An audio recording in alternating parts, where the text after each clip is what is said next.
This is a topic, today's topic, quality assurance in higher education. There are many facets of quality assurance in higher education, many forums of quality assurance. Who would assure the quality to the students and parents? Is it the teacher? Is it the administrators of a college or university? Or is it the government headed by ministers? Or who will do that? Or government agencies? So if you see the many forums of quality assurance in higher education, recently we got a framework called NIRF ranking, quality ranking. This is done by Ministry of Education. Earlier it was Ministry of Human Resource Development.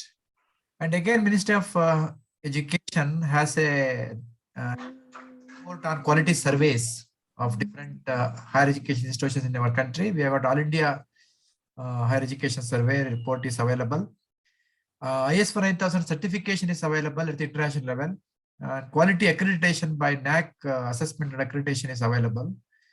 These forums would give assurance to the parents and children to which college or which university they should join, and whether that college or university will deliver the quality education service to the parents. First, we look into the National Institutional Framework, ranking framework. This is very popularly called as NIRF. This has been launched by the Ministry of Human Resource Development earlier in the year 2015. Now it is Ministry of Education. This NIRF outlines a methodology to rank education institutions across the country. It means IITs, IIMs, colleges, universities, medical colleges, engineering colleges, any higher education institutions after the second PUC who are offering higher education courses, degree courses, they can go for ranking by the NIRF. This NIRF ranking has got 5 parameters, and it has got weightages also. 5 parameters are teaching, learning, and resources. This is the first parameter, 100 marks. Weightage is 30%. Research and professional practices, 100 marks. Weightage is 30%. Graduation outcome, 100 marks, 20%. And outreach and inclusivity, this is 100 marks again, 10%. Perception about the education institution and the education courses, 100 marks. This is the weightage is 0.1. You see the more weightage is given to teaching, learning resources, followed by research and professional practices. It is around 60% of the total weightage, and remaining 40% is given to the 3 factors: graduation outcome, outreach and inclusivity, and perception. This, if you see the first parameter, teaching and learning resources, it has got 4 sub parameters. 100 marks is divided into student strength, including doctoral students, 20 marks. There's a prescribed format by the NIRF. We have to give a primary data, submit the primary data to the NIRF website. Faculty student ratio with emphasis on permanent faculty. Here you see the focus on permanent faculty, not including this guest faculty. Again, what is the student faculty ratio? How many student teachers are there for how many students? 30%. Combined metric for faculty with PhD and experience. And how many faculty members are with PhD and with more number of years of experience? 20%.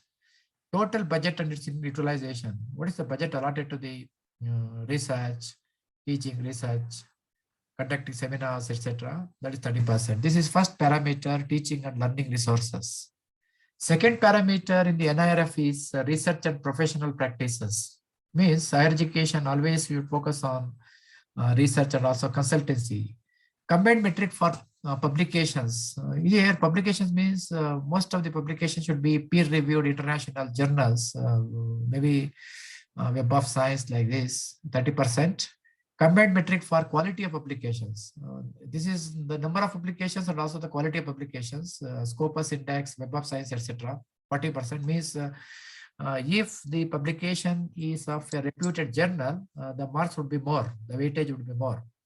And IPR, patents filed, published, granted, licensed, means so many research, what we do, we go for obtaining patents, copyrights, patents, etc. And or we may go for publication. And we also go for technology transfer, commercialization of our research outcome, that is 15%. Footprints of projects, professional practice, executive development programs. Many of the higher education institutions, especially IIM, IITs, they conduct the EDPs, executive development programs, management development programs, and they go for providing professional consultancy services. 15 marks is given. This is the second parameter, research and professional practice in the NRF ranking. Third one is graduation outcome. Graduation outcome, it is focused on the students. Combined metric for placement, higher studies, and entrepreneurship. Means how many students have got placed in the jobs and they gone for higher education, maybe in India or abroad. And how many of them they start their own startups or self-employment. So that's the entrepreneurship, 40 marks. Metric for university examinations, how examination is conducted in a transparent manner, 15 marks. Median salary of graduates from institution. Our students would get a job after completion of the graduation. How much salary they are getting means if they get more salary, they are placed in a better organizations. The marks is 20. Metric for graduating students admitted into top universities. How many of our students will get into a seat into some Oxford, Harvard, etc. That you get 15 marks. Metric for number of PhD students graduated. How many students, PhD students have been awarded degree by the university or a college through the research guidance. This is the 10 marks. This is graduation outcome is 100 marks. Outreach and inclusivity. This is the fourth parameter of the NRF. Percent students from other states and countries. We see diversity of students and diversity of faculty members in a university or a college. So how many other state students or foreign students have come for our college for study? This is 30 marks. Percentage of women. More number of women students means more marks will be given. Economically and socially challenged students, 25 marks. Facilities for physically challenged students means ramps and everything. Even in our university, we have a, for blind students, we have a Drishti project wherein they can read the library books being translated into Braille, online, digital. Drishti project we have implemented. So how we are facilitating the physically challenged students to learn what are the facilities which are available. This is 100 marks. The last parameter under NRF is peer perception. Employers and research investors means what is the perception of the employers about that institution, 25 marks. Peer perception academic. This is the online survey will be carried out in a time-bound fashion to know the perception of the teachers and also the stakeholders. Public perception and competitiveness. This is about the perception of the stakeholders about the institution. These 5 parameters, the data will be collected. Institution will submit the data. This is the latest ranking available. NRF ranking is available. India ranking 2021 overall ranking. This is overall ranking. You know the first ranked institution is IIT Madras. Score is 86.76 for a scale of 100. This is the highest score it has got. This is the first ranked institution in 2021. If you see the rank for the previous years, you get it. There will be change in the first 10 ranks among the IITs and IACs. Second rank, IAC Bangalore, you see there is a score here 82.67. The gap is around 3 to 4 marks. IIT Bombay, 82.52. And IIT Delhi, this is 81.75, 4th rank. IIT Kanpur, 5th rank. Kharagpur, 6th rank. Roorkee, 7th rank. Guwahati, 8th rank. And Jawaharlal Nehru University, 9th rank. Banaras Hindu University, 10th rank. Means around 100 ranks will be announced by the NIRF. Of this, the top 10 ranks are, most of them here you find IITs and IAC ranked first 8 ranks, they got it. Only 2 universities, that too Jawaharlal University and Banaras Hindu University, they got placed in the first 10th ranks, overall rank of the universities. In Karnataka, if you see, we have around 4 institutions. Manipal Academy of Higher Education, Mahe in Bangalore. This is 15th rank. NIT Surathkal with 32nd rank. And University of Mysore, 34th rank. This is the overall rank, 34th rank. Our university has got 50.49 out of 100. And JSS Academy of Higher Education, which is 56th rank. If you see, you can also check in your college or university's ranking in the NRF ranking website. I can show you that rank website also.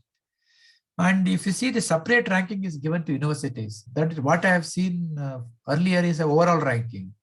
University ranking means among the universities are awarding degrees to the students, and they are established under the Universities Act, state or central universities. If you see among the universities, first rank goes to IAC Bangalore, 82.67, followed by JNU, 67.99. You see the gap here from suddenly 82 to 67. 67, it is coming down to 58. Banaras Hindu University, 64th rank. Third rank, 64 marks. Calcutta University, Amrita Vidyapeetham, Jamia Millia Islamia, Manipal Academy of Higher Education, Jawadhpur University, University of Hyderabad, Aligarh Muslim University. Means among university category, first 10 ranks have been listed. Means stakeholders will know which is the best education institution in our country if they refer to the website of NIRF. Every year the rank will be disclosed by the NIRF. This is the latest ranking, and these are the best universities or institutions in India on the basis of the 5 parameters what we have seen assessed by the NIRF by the government. And University of Mysore ranked 19th among the university category with a 52.68, our university. And if you see the colleges, often we see which is the best college. If you see the best college, most of the degree colleges are in Delhi. Best degree colleges are in Delhi. If you see last 5 or 6 years, Miranda House or Lady Shriram College or Loyola College or Hindu College, College of Commerce. Most of these colleges are located in Delhi. This year, Miranda House has got 75.42 marks, first rank. Lady Shriram College of Women, second rank with 69. Loyola College, Tamil Nadu, 69 marks. The gap is very less, 69.44 and 69.28. St. Xavier's in West Bengal, 67.41. See the ranking here. 100 colleges are ranked by the NIRF for which is the best college among the colleges in the India. And yesterday we discussed NEP focuses on categorizing the institutions into research institutes and teaching institutes. This NIRF ranking has also categorized the universities into a research on the basis of research, how much research is going on in an institution. If you see the category here, IAC Bangalore stands first, especially among the research institutions with 86.48, followed by IIT Madras, IIT Bombay, Delhi, Kharagpur, Kanpur, Roorkee. You see, most of these IITs are ranked in teaching as well as research. And AIMS, All India Institute of Medical Sciences, 8th rank with 66 marks. Indian Institute of Technology, Guwahati, 9th rank with 64.99. And TIFR, Tata Institute of Fundamental Research, this is in Bombay, 64.35. Means among the research category, which is the top institute in our country to do the research, pursue the research. And this is just, if you go to the website, you can see the, I try to show the website also here.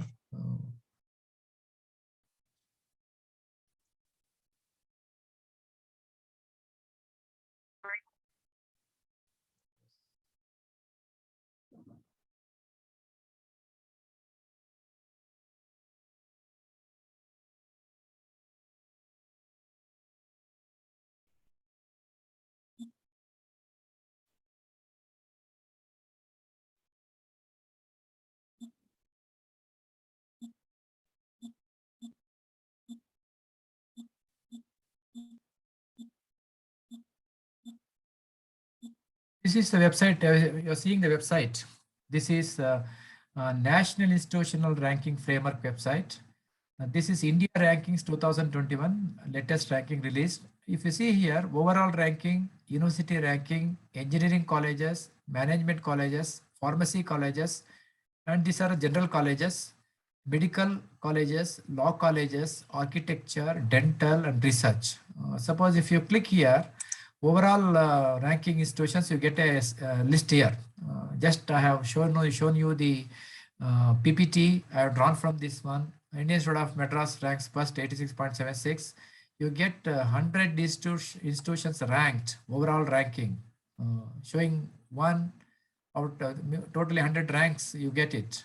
And if you click further, if you go back and see other categories also, university categories. Suppose if you are interested in a best law college, which is the best law college in our country, naturally, National Law University Bangalore stands first, National Law University Delhi second, NALSAR University of Law Hyderabad, like this, which are the best law colleges in our country. You can just get this one. Means government through this framework, National Institutional Ranking Framework, this is not compulsory. This is optional. It is not compulsory, mandatory. Any college or any university can submit itself for assessment to the NIRF on the basis of the documentary evidence. More details are available here. Suppose if you click the this file, you can get the different scores for different categories we have discussed, TLR, RPC, GO, like this, how this score is obtained. You get a PDF file also. You can know the details about the any university through this website. So what I was telling is that an institution can submit itself for ranking. This is not compulsory, it is voluntary. Any university or any college, any institution can submit the documents to the NIRF, and they assess objectively, and they rank the institutions on the basis of the 5 parameters what we have discussed. And now I proceed for the next one. I was discussing about the quality assurance. Among the quality assurance, the first one in India, we got the NRF ranking. Just now we have seen the NRF ranking. Second topic means the quality assurance topic is quality audit. What is quality audit? Financial audit, we are familiar with audit, financial audit. We are familiar with management audit, social audit. So many audits are there. Audit means a systematic examination of the documents or the records to verify whether the quality improvement is really taking place in an organization. We have 3 concepts: quality planning, quality control, and quality improvement. Quality vision statements are there, quality mission statements are there. So plans for attaining quality, if implemented, quality will be attained. So with the products or services, it may be products or services. Educational quality should be improved on the basis of continuous assessment or auditing the systems or procedures followed by higher education institutions. So we can rectify the deficiencies, if any, in our education delivery. And also we can identify some of the opportunities for improvement, quality improvement on continuous basis. Here, UGC has made it compulsory through NAC accreditation, IQAC. Every colleges will have IQAC. Every universities will have IQAC. Internal Quality Audit Assurance Committee. Means there will be a professor who is in charge of this. He will document every items fact in the college or university, and he or she wants to assure the quality to the parents or the stakeholders. And we have external quality also. External quality means AAA committee. AAA committee means academic and administrative audit. So faculty members, usually they act as a quality auditors or quality assessors. Some of the professional quality auditors are also there. There is an institution in our country, Quality Council of India. It conducts some training programs for teachers. Teachers can also get the training, and they can be certified by the Quality Council of India as an auditor, just like a professional auditor, like a chartered accountant. We have IQAC. Every college will have IQAC. This is a cell propagated by the NAC for every accredited institutions for quality sustenance and improvement. Means once you go for quality accreditation, it is the duty of the college to go for second cycle, third cycle, re-accreditation. And continuously they have to document the records and submit to the NAC for accreditation. So they established the IQAC for enhancement of quality. There is a website is there, NAC.gov.in. If you go to that website, you can see the establishment functions of IQAC. Most of you are familiar with this.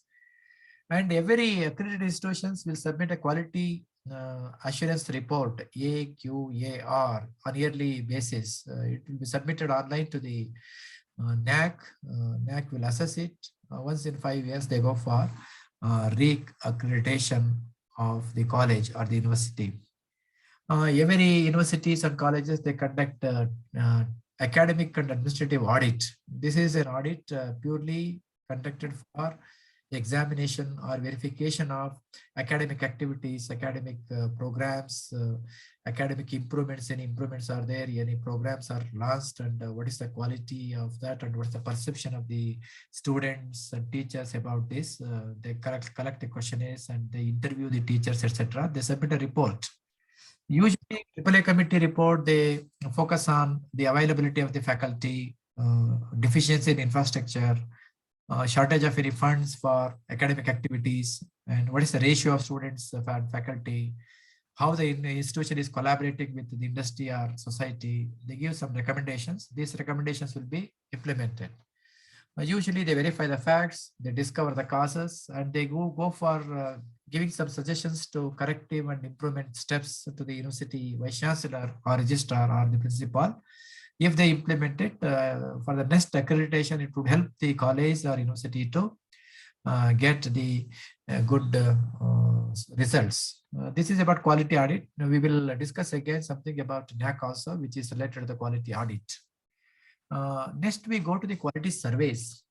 This is also a part of quality assurance.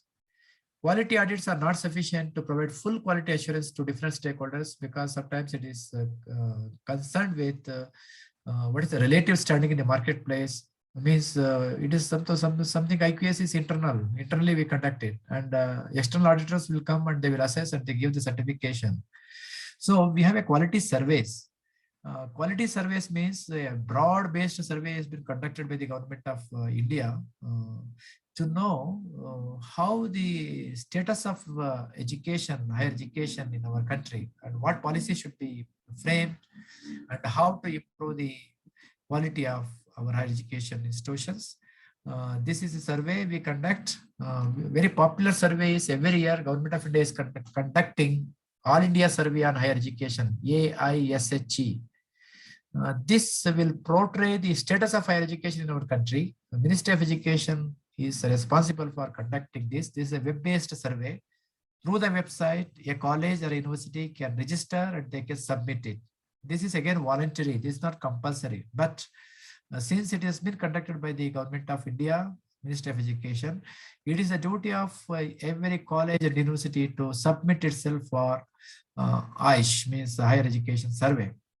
This survey covers all institutions in the country engaged in imparting higher education. These results will very important for policymakers and also teachers and students. I will show you some of the results. There are parameters here.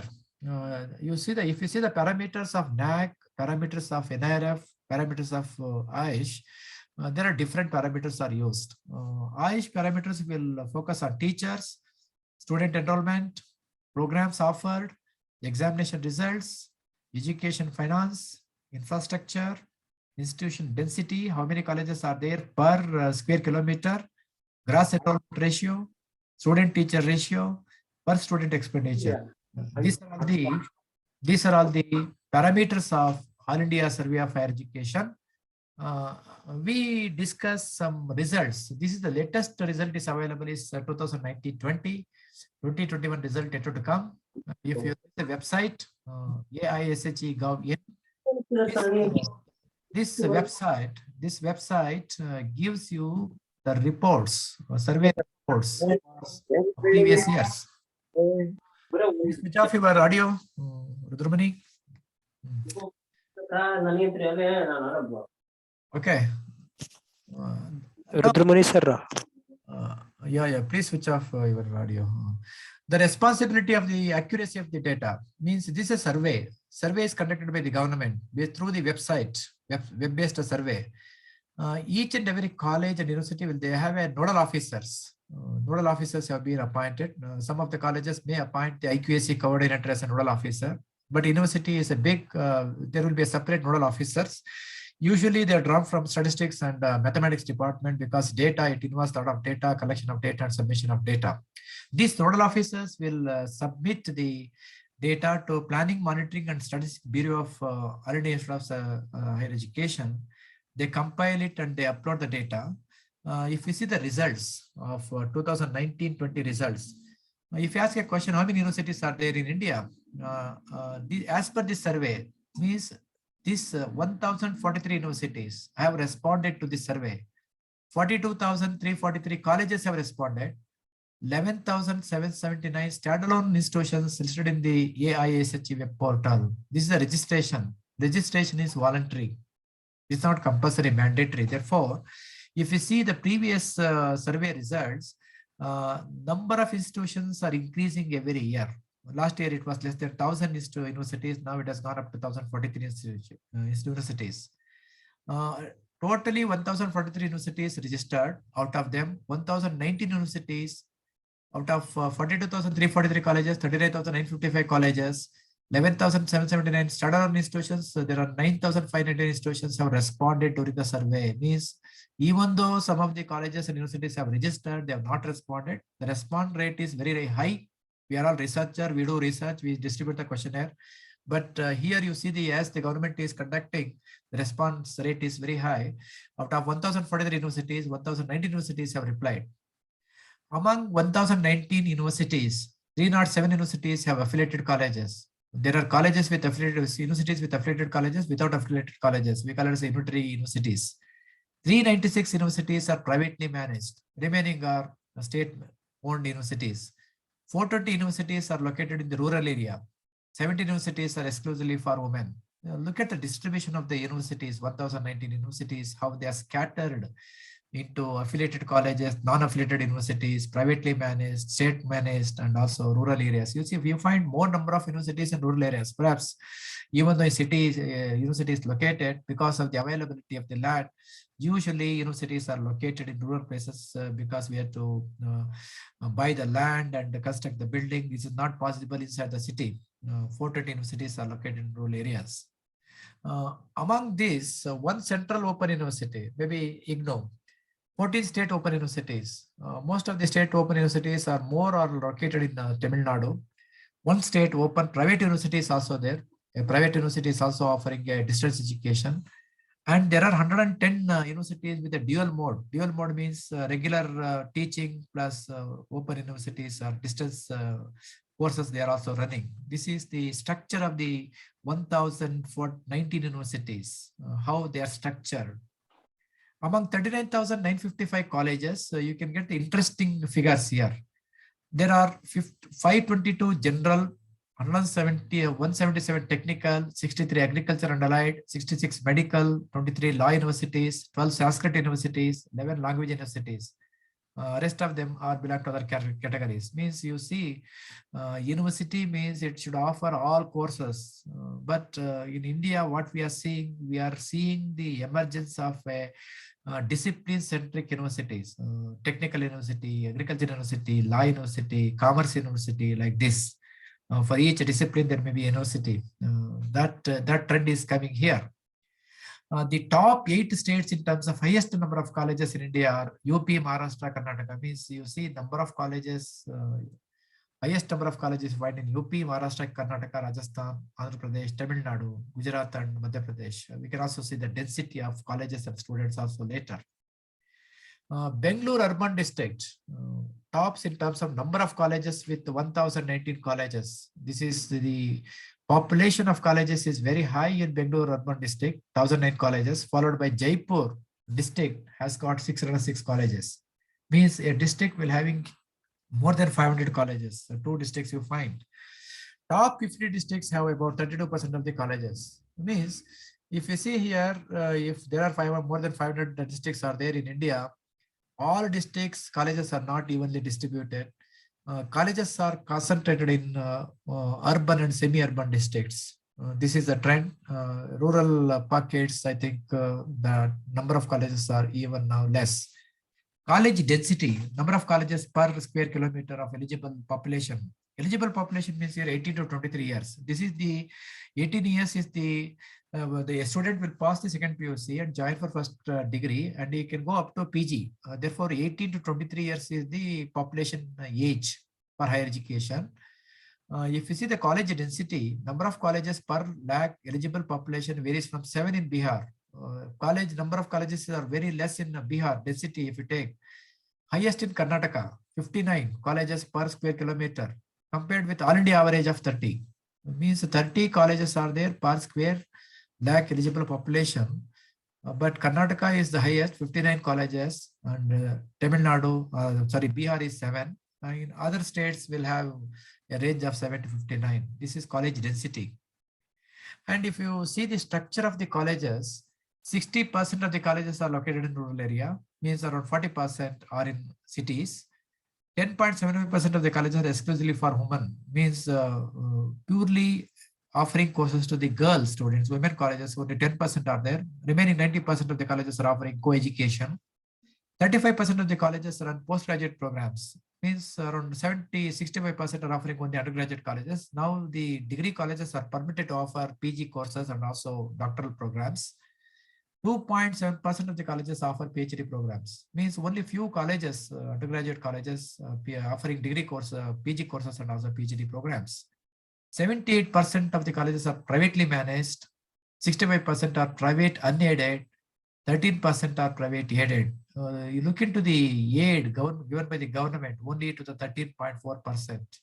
Most of the colleges are run by private institutions without getting government aid, 65%. And government colleges, apart from government colleges. 16% of the colleges are having enrollment of less than 100. Some of the rural colleges where you find less number of students, even though college is being run by the government.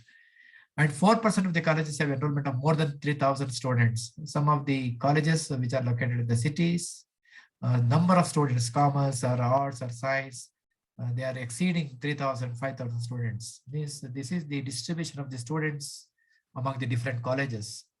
Total enrollment of higher education has been estimated to 38.5 million with 19.6 million male, 18.9 million female. You see, approximately male and female population is same, 19.6 and 18. Much difference is not there. Female students constitute around 49% of the total enrollment. 51% is the male students. Gross enrollment ratio, GR, we are very particular about this, is 27.1, which is calculated for the age group of 18.23. Means what is the population of 18 to 23 age group? How many of them have joined to the college? This is the percentage 27. And if you see, look into this, nearly 63% of the population belong to 18 to 23 age group. They have not joined to higher education. Maybe they are employed. They go for work. They go for self-employment. They have not gone for higher education. It is the goal of the government to increase this gross enrollment ratio. Means we have to increase this. In some states it is very high, in some states it's very low. On an all India average is 27. Suppose if you go to Kerala, it is very high.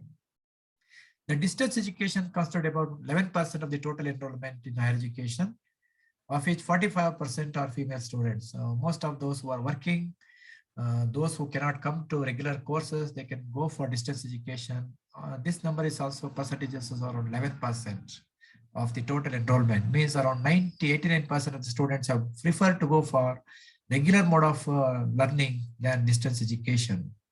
Total enrollment in higher education has been estimated 38.5 million with 19.6 million male and 18. This I repeated. I think this is repeat edition of yesterday, last slide. 1,69,170 students have enrolled for PhD. Number of students on all India basis, part-time and full-time, around 1,70,000.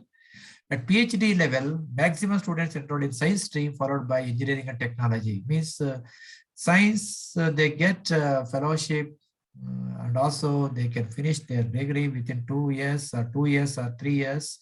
And number of students are enrolled more and more for science subjects followed by engineering technology, next followed by arts and commerce. Maximum students are enrolled for BA. This is very interesting because in some of the states, they prefer to go for BE, MBBS or BCom. But in all India level, BA is the most sought after course with 33% of the students prefer BA, followed by BSc 16%. Commerce is only 15%. In few states, only the commerce is sought after. In Karnataka, suppose we have more students going for commerce subject compared to others. And engineering and technology also around 13%. This is the preference of the students. Means even today students prefer art subjects. The next preference is science followed by commerce and engineering. Total number of foreign students are 49,000. This is very less compared to the size of India. We are getting less number of foreign students enrolled in different higher education institutions. They come from 168 countries.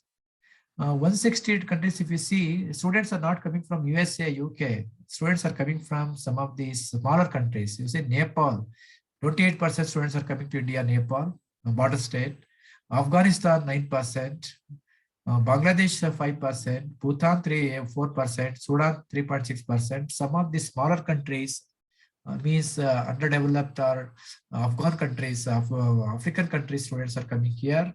I think this is not a good picture because we have to get the students from the most advanced countries. We are not getting that. We are getting students from these countries. Around 50,000 students we are getting from foreign countries. Total number of teachers, very less. If you see the size of the population, Indian size of the population, 130 crores, only 15 lakh teachers are there in higher education. 57% of the teachers are male, 42% are female. The teacher-student ratio, pupil-teacher ratio is 28. This is, suppose if you go for, see the NRF ranking in IITs and IIMs, this is very less number of teachers per students. But in an average, universities and colleges, we have one teacher for 28 students. This is the teacher-student ratio. If you want to know more information about these results, you can go to the website, AISG final report available in this website. If time permits, I can show it. Otherwise, you can log into this website and see the results. Very interesting because as we are all working in higher education institution, we want to know where we stand. What is the status of higher education in our country? This state is a survey result conducted by the government will give us some idea about the status of higher education in our country. Next, I go to the next quality assurance tool is NAAC assessment and accreditation. This NAAC was established in 1994 as an autonomous institution by UGC to assure the quality in higher education. Means that the third-party assessment will be done, impartial assessment will be done, and they will categorize these colleges into different categories, A, B, C, D, and they give. And here they have some parameters. Again, the parameters are different for NRF ranking. Parameters are different for National Survey, RDA Survey of Higher Education, and for NAAC accreditation. Here we go for institution accreditation or a department accreditation. Even a commerce department or a sociology department in a college can go for this. But so far, NAAC is giving accreditation to an institution or a college or a university, not for individual department or a course. These are the parameters. 7 criteria are there. Curriculum aspect, different categories are given here. University, autonomous colleges, affiliated colleges with only UG courses, affiliated colleges with PG courses. You see some marginal difference in the assessment bars. Curriculum aspect 150 for university and autonomous colleges because they have the freedom to design the syllabus, offer the different courses. But our affiliated colleges, there is no scope. Therefore, 100 marks is given here. Teaching, learning, evaluation, 200 is given to university. Autonomous college 300. More marks is given to affiliated colleges and affiliated colleges with PG and UG because their focus is more on teaching than research. Research and innovation and extension, more marks is given for university, followed by autonomous colleges, and less marks for UG courses, colleges, and more marks for PG colleges. Infrastructure and learning resources, 100 same. Student support progression, same, 100. But for UG and PG, 140, 130. Governance, leadership, and management, 100. Institutional values and best practices, 100. These are means around 7 categories are there. Different marks are given. We have to go for submission of the documents, documentary evidence. This NAAC accreditation will verify the documentary evidence. You have to create the documents and submit online. 70% assessment is done by online. 30% will be assessed by the peer committee, headed by some sitting vice chancellor, with some education experts, professors. They come and 3 days they visit the university or a college and they will verify, they interact with the teachers and all staff members and they give the marks. So these are classified into different categories, A, B, C, D. D is unsatisfactory, A is very good, good. And these are the grade, letter grade and CGPA grade, cumulative grade point average. Suppose if you get 3.5 and above, you get A double plus, highest score. For each 0.25, the grade will be reduced to A plus, A, B double plus, B, B, C.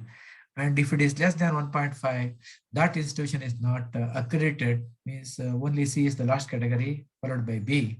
And again, that institution should go for accreditation. NAC cycle of accreditation, first time institution go for first cycle, followed by 5 years, institution go for second cycle, third cycle, like this. After each consecutive 5 years, they can go for cycle 2, 3, 4. And these are the assessment outcome. Peer committee will come. I think most of you are familiar with this because your institutions have gone already for NAC accreditation, and you may be planning for NAC accreditation. This is a very group effort is required, team effort is required for NAC accreditation, because a lot of paper work is required for this. And now I go to the another institution, very important institution. This is a Quality Council of India. This is an institution established in 1996 by Government of India and Indian industry. Indian industry represented by Confederation of Indian Industry, NASCOM, FKCCI, etc. Industry wants to focus more on quality. Therefore, government has initiated a council. It was established in 1996. The most focus of this is to spread the quality movement in India by undertaking national quality campaign. This focus is more on industry, manufacturing sector, and service sector. Even education sector can also involve in this Quality Council of India. What is the mission of QCI, Quality Council of India? To lead a nationwide quality movement in India by involving all stakeholders, for emphasis on adherence to quality standards in all spheres of activities, primarily for promoting and protecting interest of the nation and also citizen. This is the vision.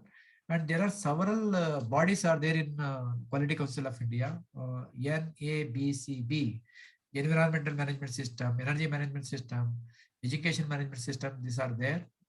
NABET, National Accreditation Board for Education and Training, means an institution can go for accreditation. Again, this is an accreditation by Quality Council of India, where they will verify whether the college or university will have a management system, prevailing management system, whether the management system will assure the quality to the stakeholders. And these are there, NABET. And again, we have a NABL, National Accreditation Board for Testing and Calibration Laboratories. Some of the size laboratories, they want to assess themselves for the process, then they go for this accreditation.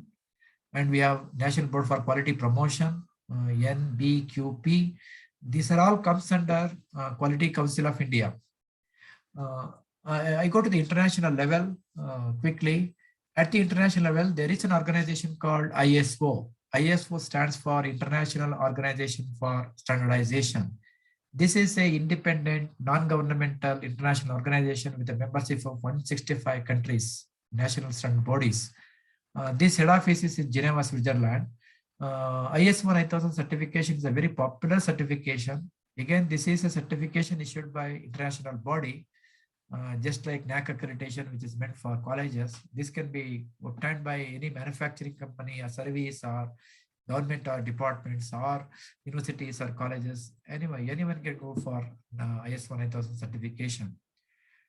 Here, what the main principles of ISO is to respond to a need to the market based on a global expert opinion, development through the multiple stakeholder process based on consensus. They develop the standards and they release the standards. And there is a standard which is very ISO 9000 is a series of management quality management standards. There are many series are there. ISO 9000 is very popular because they are management system standards. And we have for education institution, there is a standard called ISO 21001. Is a management system standard for education organizations. There is a comprehensive set of successful practices available for educational organizations. Any college or university, they can go for this certification, ISO 2021001 standard meant for educational management. If you go to the details of this, they give you some of the parameters by ISO 9000, satisfying learners' requirements, balancing the requirements from other stakeholders, complying to regulations framed by the government, meeting educational objectives. Like this, the parameters are there. If you submit these documents, they give you the certification. Very popular here is 21001 2018, the latest standard which is available for EOMS, Educational System for Management System for Institutions. If we go to the quickly, these are some of the principles. Again, I told you the parameters or the principles varies from one accreditation body to another accreditation body. And we go to the next last one. There's a ranking at the international level, World University Ranking, THE. They rank the institutions around 1,500 universities across 33 countries. 13 performance indicators have been used by the types education, higher education, for ranking the universities in the world. The best universities in the world is Oxford, Stanford, Harvard, California, Massachusetts Institute of Technology, like this. Only I think some of the institutions in India, they rank among the 250 institutions, perhaps IAC or IIT, like this.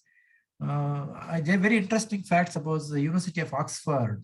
One of the most prestigious universities in UK has come out on top for the 5th year running. Continuously for the last 5 years, it ranked the best university in the world. This is the oldest university and which is the best known universities in the world.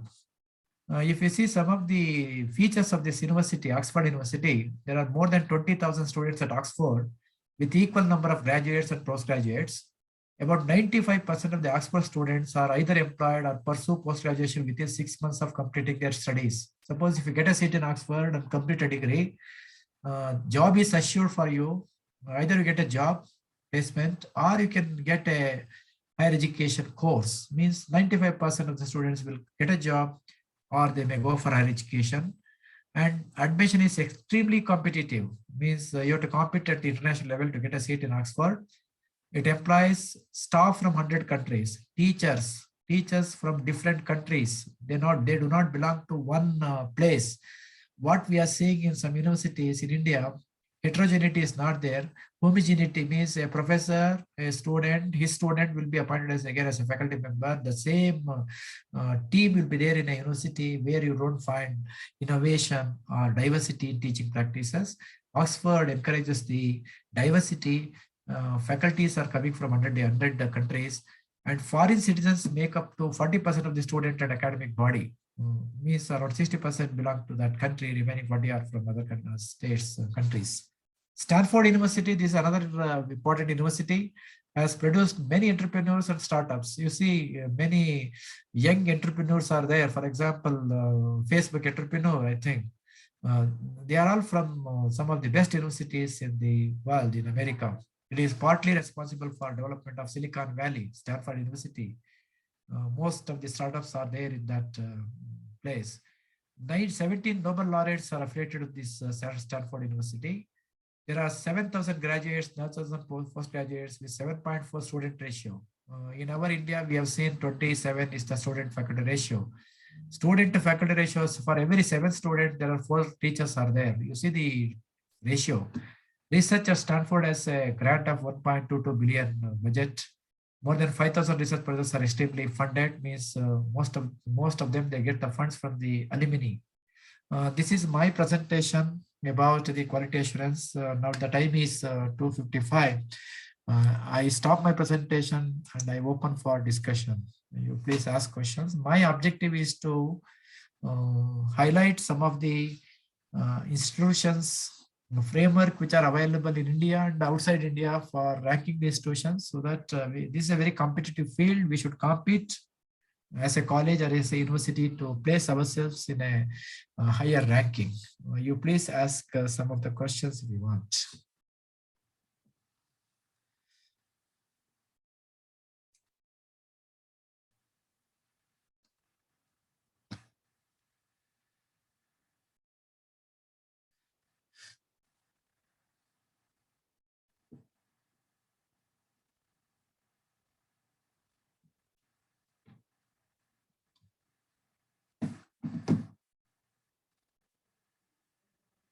Yes.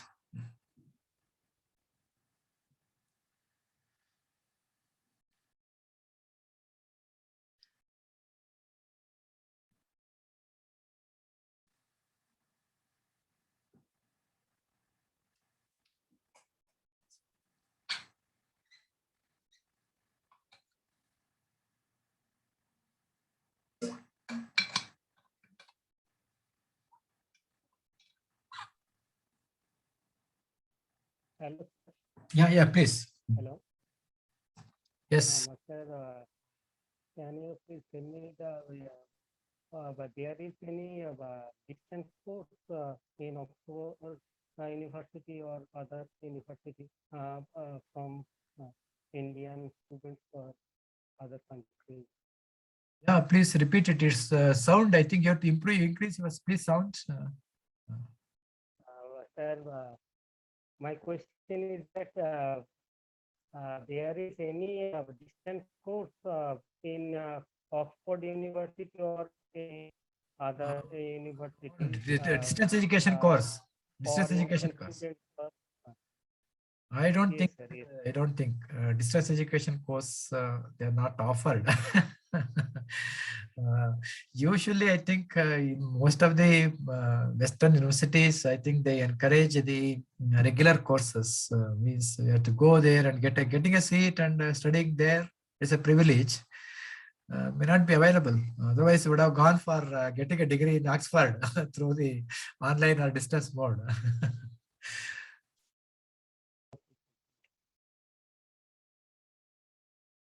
The problem is that distance education would be encouraged where the population is very high. Those students cannot afford to come to the regular courses. In India, population is very high. Most of the students may not come to regular courses because of some reason or the other reason. So distance educations are running. In most of the Western countries, I think the number of students per in a course will be very less. You see the student-teacher ratio. In our college, in a university, suppose in Mysore cities and commerce college, you find 120 students in a classroom. Because we cannot deny the admission, we have to give the admission, get the students to the college and sit. They will sit in the single room where jam packed. Students are packed. Okay, in most of the Western countries, the number of students who go for higher education is also very less. And unlike India, in our country. I don't think that I'll check it whether distance education is available. May not be. Okay. Thank you.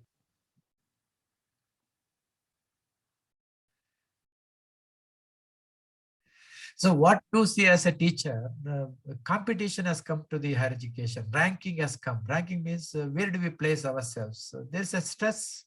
There's a pressure on the teachers. Teacher has to perform in a classroom, teaching, research, NAC accreditation work, ranking. So many things have come. Means teacher has to do a lot of things inside the classroom. Even after the classroom also he has to do, because a lot of work is assigned to the teachers. If a college go for NAC accreditation, if a college go for NIF ranking, means the documentation, everything to be documented and submitted. All documents should be submitted to the ranking institutions. Based on the documents only, they will give the marks and the rank institutions. This has come to the some sort of stress among the teachers, pressure among the teachers to show their college ranking or getting good accreditation.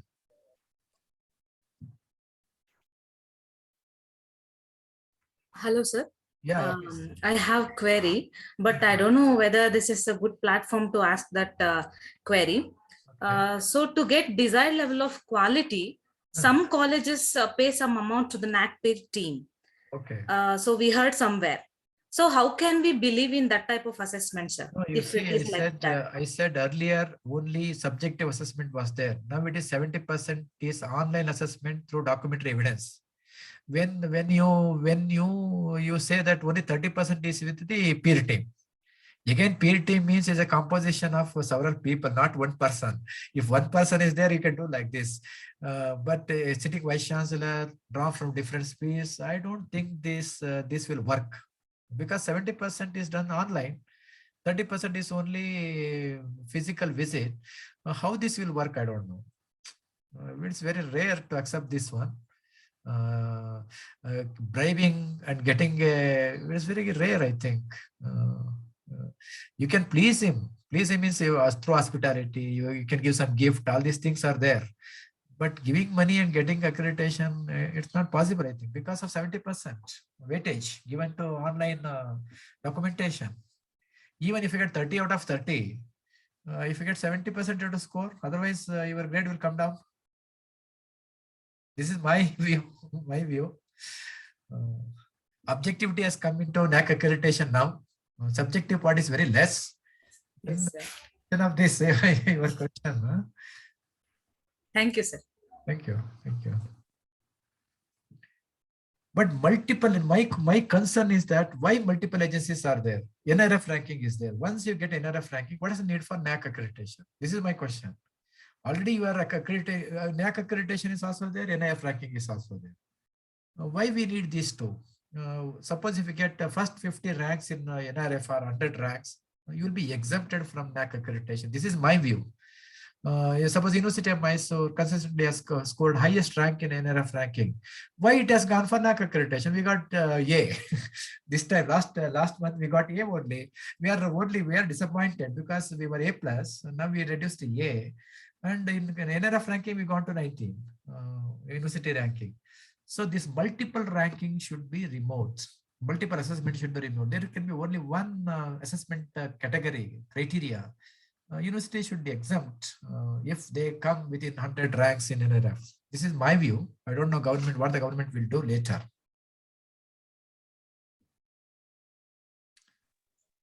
Sir, good evening, sir. Yeah, please. My question is there related to quality assurance in higher education. Also depends on quality in imparting education, sir. Definitely. Your quality assurance means a third party is giving the assurance. Suppose it is like a law and order. In a society, we are afraid of thieves, robbery. Police is assuring us. If police is not there, suppose you think about the traffic,